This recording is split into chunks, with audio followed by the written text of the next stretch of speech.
Hello everybody, this is WA7PBE here, and I want to talk about something a little bit different when it comes to doing parks on the air, and that is this, QSL cards.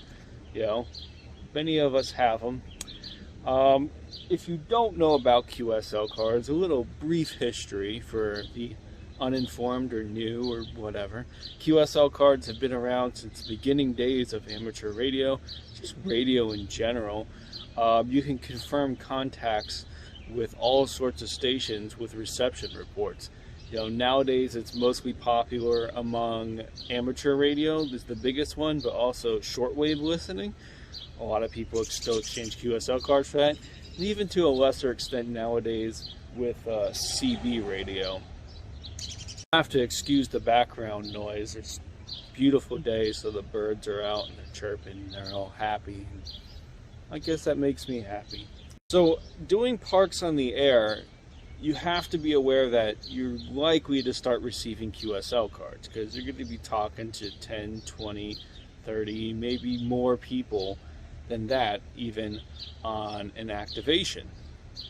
And on the standard activation, if I'm talking to new people, I can probably expect maybe 2 or 3, maybe 4 QSL cards, depending on how much POTA I do throughout the week. Now, if you do not want physical QSL cards, that's not a problem. Just go on your QRZ page, which is the most popular method.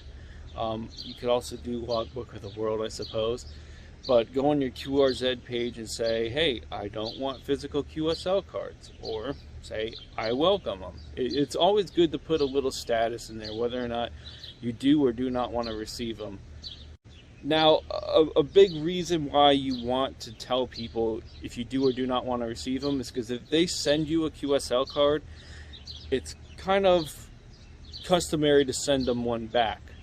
There is no set time frame per se, and there is no set regulation or method to what your QSL card has to look like.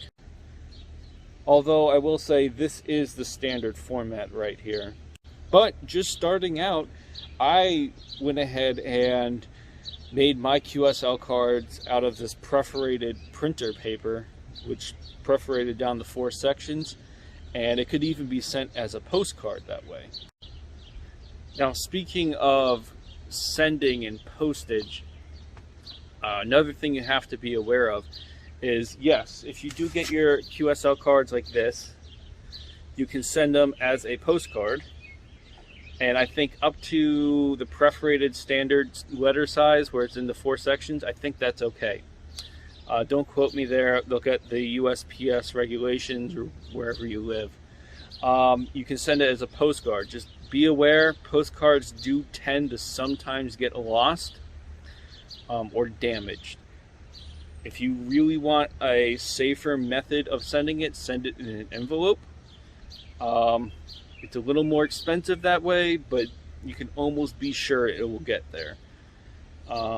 And in general, people are pretty good about responding to QSL cards. I know I've been slow sometimes, but if you really want that QSL card to come back, put SASE, which basically means return postage, with your address on the envelope.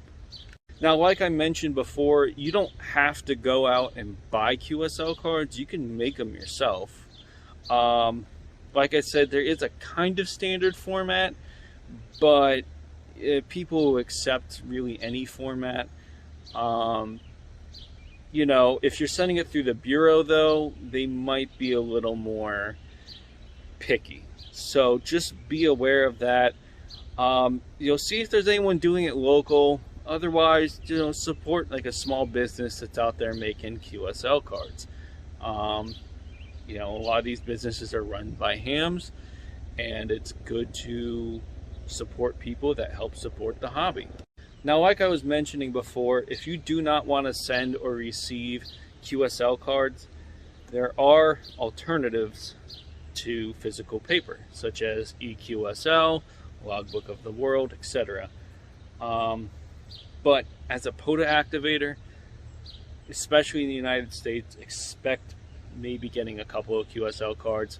A lot of times they'll just fill out the thanks box, even if you don't do QSL cards.